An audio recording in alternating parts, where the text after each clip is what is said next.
예, 그래서 우리가 앞에서 선수 설계에 대해 얘기를 했고요. 그 다음에 선수 설계는 조파저항에 영향을 준다. 뭐 그런 것만 알고 있으면 되죠. 조파저항을 줄이기 위해서 뭐 선수를 날씬하게 한다. 날씬한데 사실 수면 쪽이 날씬한 게 맞고 뭐 등등. 고속선은 보건성을 고려해야 되기 때문에 V형 선수를 쓴다. 그런 얘기 했습니다. 이제 그 다음에 선미인데 선미는 조파저항이랑은 거의 상관이 없어요. 뭐 아예 없다고 할 수는 없겠죠. 나도 잘 모르니까. 근데 일반적으로 선미 설계는 뭐의 문제냐? 점성저항, 그 다음에 추진 문제가 됩니다. 근데 우리 책에서는 뭐 주로 얘기를 하는 게 점성저항 문제고요. 점성저항이랑 형상계수.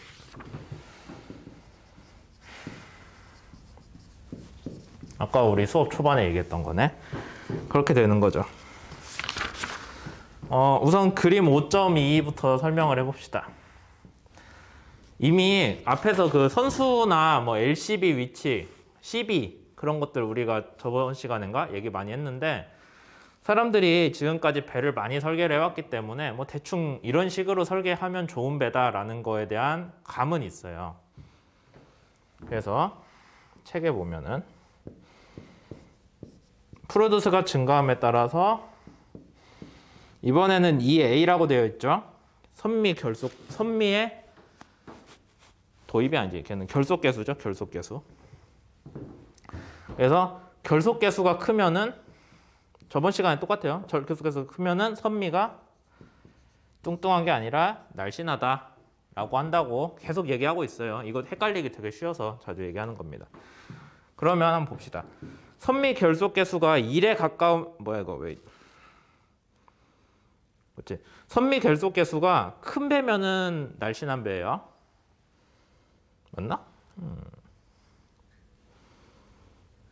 B가 작으니까. 선미 결속계수가 크면은 날씬한 배가 맞아요. 그러면 선미 결속계수가 0에 가까우면은 뚱뚱한 배겠네요. 네, 맞는 것 같아요. 그래서 많은 배들을 설계를 해보니까 사람들이 프로듀스가 낮으면은 아무래도 배가 전반적으로 뚱뚱하겠죠. 그래도 되겠죠. 프로듀스가 높으면 배가 날씬해져야 되니까 선미 결속계수도 좀 커야 될 거예요. 날씬한 배가 되니까. 그렇게 해도 서로 좀 이게 클래스를 나누긴 하는데 되게 어떤 식으로 나뉘냐. 바지형 선미랑 뒤에서 설명할 거예요. 우선은 그냥 쓸게요. 세미바지랑 마지막으로 여기 컨벤셔널이라고 돼 있죠. 컨벤셔널한 선미를 구성을 한다라는 거죠. 그러니까 같은 프로듀스라도 결속계수가 작아서 뚱뚱한 배는 바지형 선미를 선택하는 경향이 있고 날씬한 배일수록 컨벤셔널한 선미로 간다라는 얘기가 있고요. 거기에 대한 상세한 식이 그림 5.2 바로 위에 있거든요. 그 선미들이 어떤 타입으로 됐을 때 프로듀스 어디 사이에 놓인다라는 식이 있어요. 그래서 뭐 우리 배는 프로듀스는 얼마고 결속계수는 얼마야 라고 하면은 그걸 바탕으로 계산을 하면은 이 배는 바지형 선미인지 세미바지인지 컨벤셔널인지 뭘 택해야 되는지가 나온다라는 거를 먼저 알려주고 얘기를 할 거예요. 그래서 이제 그러면 여러분들이 이제 의문을 가질게. 아니 그럼 바지 형상이 뭔데 자꾸 바지 하냐? 라고 얘기를 하겠죠. 바지 형상 그림이 나와 있나? 여기? 나와 있네. 예. 우선 얘기합시다. 원래 우리가 바지라고 하는 게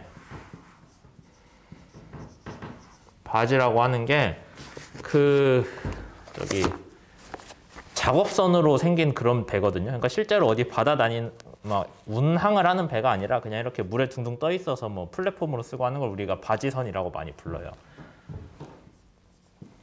대개는 바닥이 평평하고요.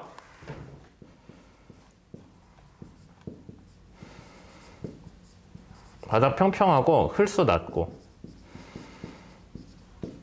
그래서 먼 바다가 아니라 가까운 바다에서 파도가 별로 안 치고 할 때 이제 왔다 갔다 하기 좋은 그런 걸 일반적으로 바지선이라고 많이, 그러니까 거기서 출발한 말이에요. 요즘 쓰는 바지는 또 좀 다르긴 한데 하여튼 흘수 낮고 바닥이 평평하고 뭐 그렇게 해가지고 조종 성능은 별로고 뭐 근데 연 안에서 많이 쓰는 우리나라 옛날 배들이 조선시대나 뭐 고려시대 때 배들도 많이 바지형이었어요. 그럼 바지형이 아닌 배가 뭐가 있냐라고 생각할 수 있죠. 그게 이제 컨벤셔널이에요. 우선 바지를 설명하면은 컨벤셔널 이해가 될 겁니다. 그래서 바지 선형은 어떻게 생겼냐면은 옆에서 보면 선미예요, 여기가. 이렇게 생겼어요. 그러니까 좌우로 넓고 흘수가 얕으니까 뒤로 갈수록 어떻게 표현을 하냐면 위로 올라간 타입으로 만듭니다. 이 부분 이해됐죠? 그거를 이해를 하고 뒤에 그림 5.24 24를 보면은 아까는 우리가 여기에 선수 부분 그림을 그렸는데 선미 쪽 그림을 그릴 거예요. 스테이션 10은 이렇게 나오겠죠. 이제 선미의 좌연 그릴 거예요. 좌연? 뭐 알아서들 이해하세요. 스테이션 10은 이렇게 나올 거고 뒤로 갈수록 바지선은 어떻게 한다고요? 위로 좁아진다고 했잖아요. 그래서 그림 5.24, 5.25를 보면은 뒤로 갈수록 배가 안쪽으로 보이는 게 아니라 위로 보입니다. 아니면은 여기가 배 중앙이거든요. 여기에 프로펠러가 적용이 돼야 되면은 실제 배들은 프로펠러가 적용이 돼야 되니까 뭐 이런 식으로 나오는 거죠. 조금 더 이상한데 그림이? 뭐 이렇게. 어디로 올라가요? 위로.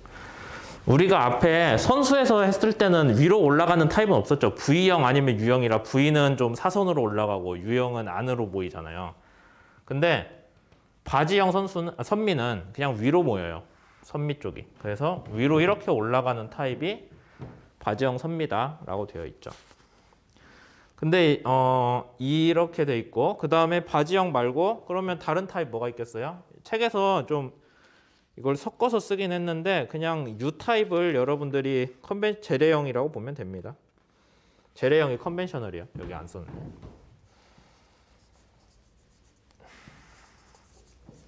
재래라는 게 이제 원래 있던 거에서 왔다는 뜻이니까 옛날 거란 뜻이거든요. 전통적인. 그래서 얘는 바지형이고 전통적인 선미는 어떻게 생겼냐 그러면 프로펠러 축이 있다고 했을 때 안으로 보입니다. 원래는 전형적인 그런 옛날 전통적인 배의 설계는 안으로 보이는 타입이라서 뭐 물론 그거 막 딱딱 나눠지진 않긴 한데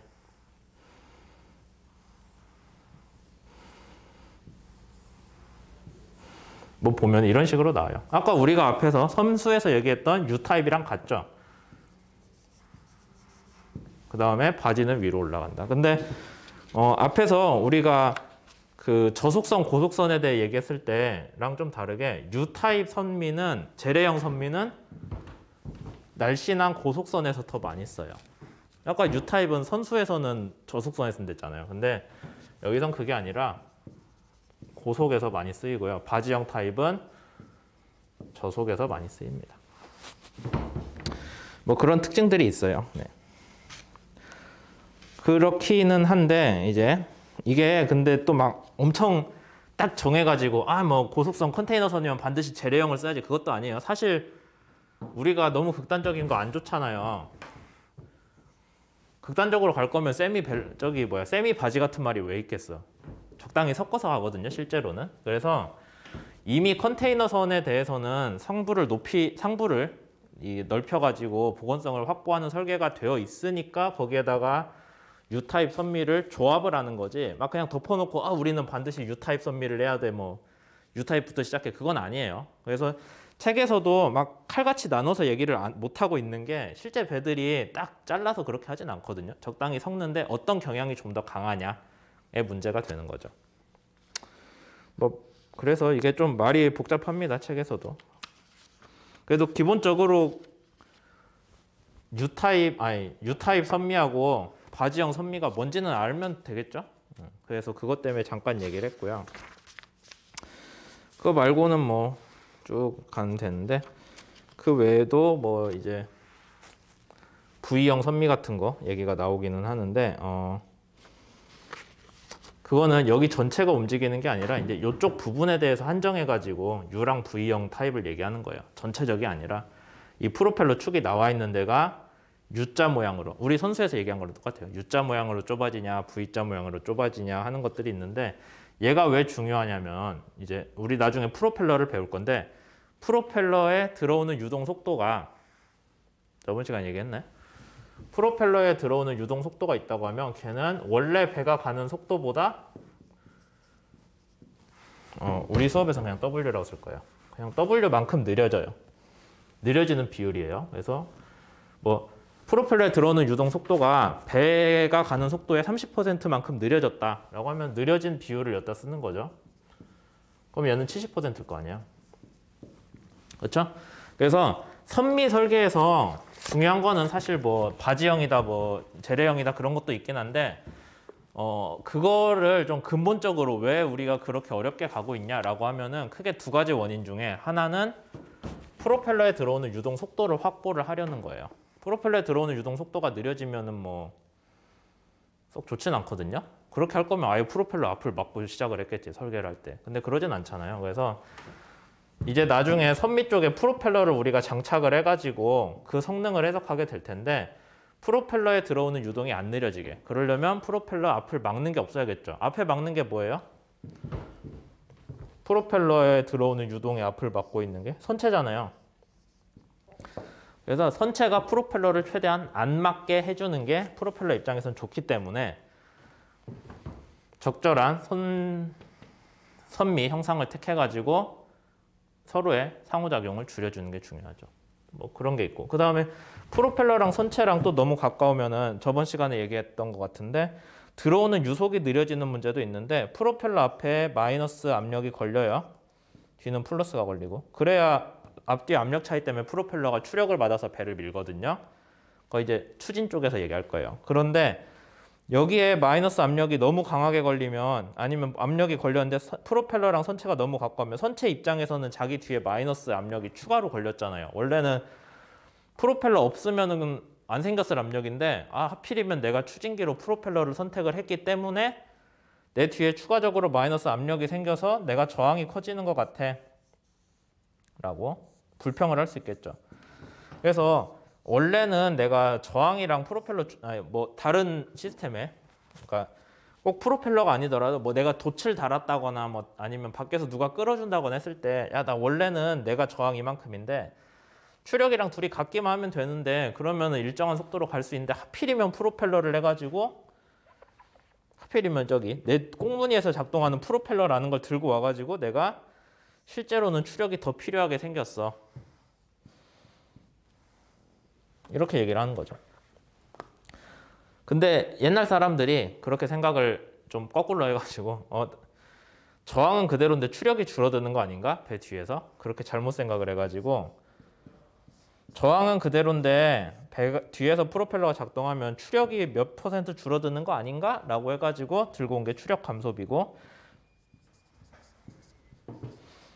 이거 8장에선가 상세히 배워요. 추력 감소비인데 이놈의 추력 감소비는 그러면 프로펠러랑 배가 가까우면 커질 건 당연하죠. 프로펠러 앞에 아무것도 없어요. 그럼 추력 감소비란 게 있을 수가 없는데 배가 막고 있으니까 프로펠러가 열심히 일한다고 프로펠러 앞에 마이너스 압력을 만들어 줬는데 그게 배 저항에 영향을 주잖아요. 만약에 배가 이렇게 생겼어요. 프로펠러가 저 뒤에 있어. 그럼 여기 마이너스 압력 생겨봐야 영향 줘요? 선체? 안 줄 거 아니에요? 그래서 프로펠러 앞이 뻥 뚫려 있으면은 반류비도 줄어들겠지만 추력 감소비도 줄어들 거다. 그러니까 우리가 여기서 적절한 값을 찾게끔 선미를 설계를 해주는 게 중요하겠죠. 뭐 그런 얘기들이 있습니다. 근데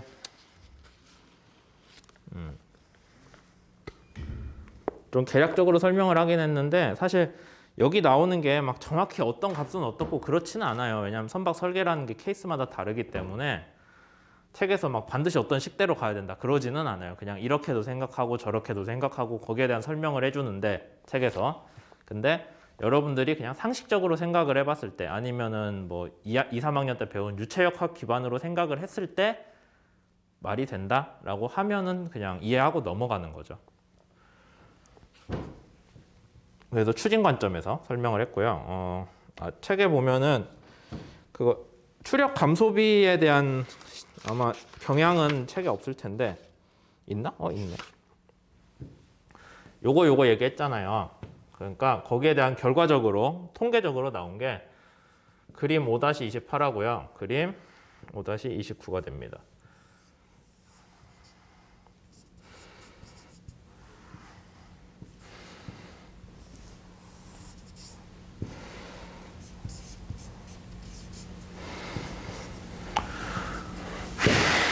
책에서 WM이라고 썼는데 이건 모형의 반류비예요. 반류비인데 모형 스케일. 실선이랑 모형 스케일은 반류비가 달라요. 왜 달라지냐면은 배 자체가 프로펠러 앞을 가리는 것도 있는데 또 다른 반류 발생의 원인은 저항으로 인해서 배 주위에 유동이 속도를 잃었죠. 배가 일정한 속도로 가면은 배를 놓고 얘기하자. 배가 일정한 속도로 가면은 배가 U만큼 속도로 가요. U로 가는데 주위에서 오는 유동이 그럼 배에 탄 사람 입장에서 보면 앞에서는 U로 오겠죠. 근데 점성으로 인해서 에너지를 잃잖아요. 그래서 프로펠러 입장에서 보면은 배가 U로 간다고 듣고는 있는데 앞에서 유속을 잃어가지고 얘한테는 U로 안 오거든요. UP로 오죠. 그래서 여기 오는 유동은 하나를 붙잡고 물어봐요. 야, 너 이거 U로 온다더니 대문자 U로 온대서 기대를 잔뜩 했는데 왜 UP밖에 안 와? 지금 왜 30%나 까여서 와? 라고 물어봤을 때 그 물 입자가 하는 말이 아니 나도 그러고 싶은 건 아닌데 오다 보니까 점성 때문에 에너지를 잃었어. 그런 얘기 하겠죠. 근데 점성의 비중은 모형선이 레이놀즈 수가 작기 때문에 실선보다 더 큽니다. 그래서 모형에서 점성으로 인해서 유동의 에너지를 잃는 비중이 더 커요. 때문에 모형선의 반류비가 항상 실선의 반류비보다 크게 되죠. 어쨌든 그걸 감안해서 여러분들이 그림을 그리시면은 이쪽으로 갈수록 결속계수가 클수록 선미가 날씬하다. 선미가 날씬하면 반류비가 작을 걸로 당연히 기대를 하죠. 실제 그림도 그렇게 나오잖아요. 이런 식으로. 그래서 거기에 대한 수식도 있네요. 반류계수에 대해서. 통계적으로 보면은 결속계수의 함수로 반류비를 추정은 할 수 있다는 거예요. 정확한 값은 아니겠죠. 정확한 값을 알고 싶으면 모형 실험을 하시고요. 이건 통계적으로 이 정도다라는 거고. 뒤에 보면은 추력 감소비도 반류비랑 어차피 비슷한 문제거든요. 프로펠러 앞에 마이너스 압력이 생기면은 개로 인해 선체가 압력을 받는 저항이 커지는 그 문제잖아요. 그래서 얘도 배가 뚱뚱하면은 결속계수가 작아서 배가 뚱뚱하면 추력 감소비가 커집니다. 이런 식으로. 그래서 대충 비율이 0.25에서 뭐 한 0.15 정도 나오고 모형의 반류비는 한 0.45에서 0.3 정도까지 나오네요. 대충 이 정도 값이 나와요. 그럼 반류비랑 추력 감소비 중에 누가 더 크다? 일반적으로는 반류비가 더 커요. 이거 되게 중요합니다. 여러분들 나중에 추진 해석할 때 꼭 알아둬야 될 거예요. 그런 부분들이 있고 조금만 더 할까? 아니면은 자르고 할까? 조금만 더 얘기하고 칠판 지울게요.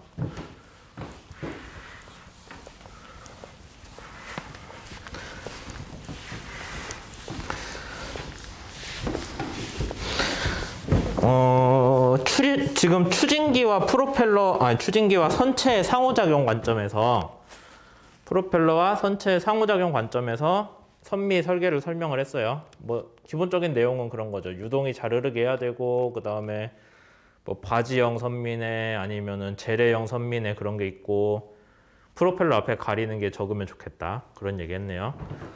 프로펠러 앞을 많이 가리거나 상호작용이 크면은 유동의 속도가 느려지거나 프로펠러에 들어오는 유동 속도가 느려지거나 프로펠러로 인한 저항의 증가가 커진다 라는 얘기를 했고 그거 말고 그냥 배가 뚱뚱하다고 해요. 선미가.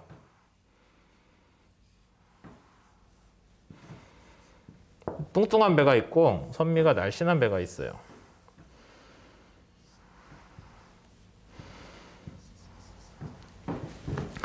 물론 배수량 측면에서는 얘가 훨씬 더 작겠죠. 선미가 날씬하니까. 근데 그런 거 생각하지 말고 그냥 저항에서 생각을 해봤을 때 점성 저항만 생각을 해보게요.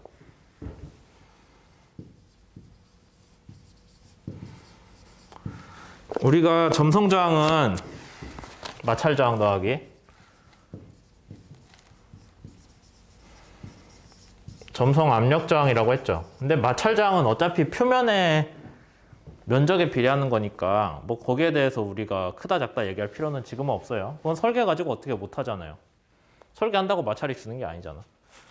주로 얘기할 건 점성 압력 저항인데 점성 압력 저항은 어떻게 구한다고 했어요? 처음에 들어오는 유동으로 인한 정체압이 있고요. 가면서 아까 반류비 얘기할 때 같이 점성 때문에 에너지를 잃죠. 그래서 선미 뒤쪽에서 발생하는 다시 이제 선미가 모이니까 압력이 증가는 하긴 하는데 예전 같지는 않을 거란 거예요. 얘는 A라고 합시다. 선미니까 얘는 F라고 합니다.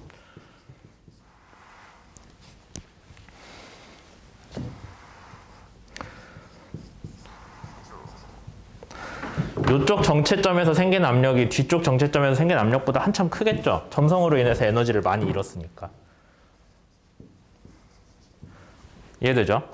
근데 선미가 이렇게 날씬해 버리면은 점성 때문에 에너지 잃으려고 했는데 조금만 잃었는데 벌써 복구가 되네요. 이제 조금만 잃었는데 이제 여기가 벌써 이렇게 되네. 그럼 여기가 PSA 이렇게 넓은 구간에 대해 발생하잖아요. PS 정체압이. 그러다 보니까 야 점성 때문에 에너지 잃기 전에 벌써 만났네. 물론 PSF가 더 큰 건 변함없어요. 근데 선미 쪽 정체압이 아까 여기 같이 긴 거리를 가면서 점성 때문에 압력을 받아서 에너지를 잃는 게 경향이 덜할 거란 거죠. 그래서 선미가 날씬하면은 앞뒤의 압력 차이가 줄어든다. 그래서 점성 압력 저항이 줄어들고 점성 압력 저항이 주로 어떤 함수로 나타나요? 이거잖아요. 그러니까 점성 압력 저항이 줄어드니까 K도 줄어들겠죠. 다시 얘기하지만 CF는 레이놀즈스 함수이기 때문에 얘는 안 변해요. 배 형상에 대해서. 근데 얘는 변할 수 있잖아요. 이름도 형상계수잖아. 그래서 배가 날씬하면은 특히 선미가 날씬하면은 형상계수 K가 변하는데 책에서는 12에 대한 것처럼 했네요. 식 7. 이건 좀 중요한 경향이니까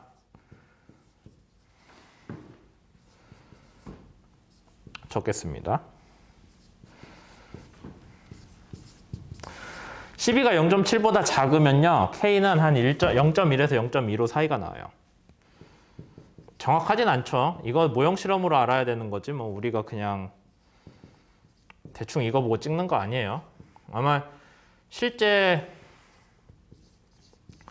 숙제 다 해보신 분들 알겠지만 K에 대해 상당히 민감하거든요. 배 저항이. 그래서 K를 그냥 대충 이 사이에서 하나 찍는다 그렇게 하면 안 되고 그냥 여러분들이 설계를 처음 시작할 때 최종 배의 성능을 보자는 게 아니라 처음 설계를 시작할 때 배가 12, 날씬한 뚱뚱한 정도죠. 12가 크면 뚱뚱한 배예요. 결속계수랑 반대예요. 12가 큰 배면은 이거죠. 그러면 형상계수가 한 0.2에서 0.3 사이 정도는 나오겠구나 하고 생각을 할 수가 있는 거예요. 정확히 얼마인지는 다시 얘기하지만 실험으로 아시는 거고. 12가 작은 배, 날씬한 배는 형상계수가 상대적으로 작겠구나 하는 경향도 여러분들이 알 수가 있는 거죠. 뭐 그렇게 해가지고 이제 선미 얘기를 다 했고요. 5.4.4는 뭐 따로 하진 않을게요. 이건 뭐 그냥 설명만 써져 있는데 프로펠러 어떻게 배치하는지에 대한 문제라서 나중에 종합 설계해서 하면 돼요. 그럼 잠깐 칠판 지우고 5.5로 넘어갈게요.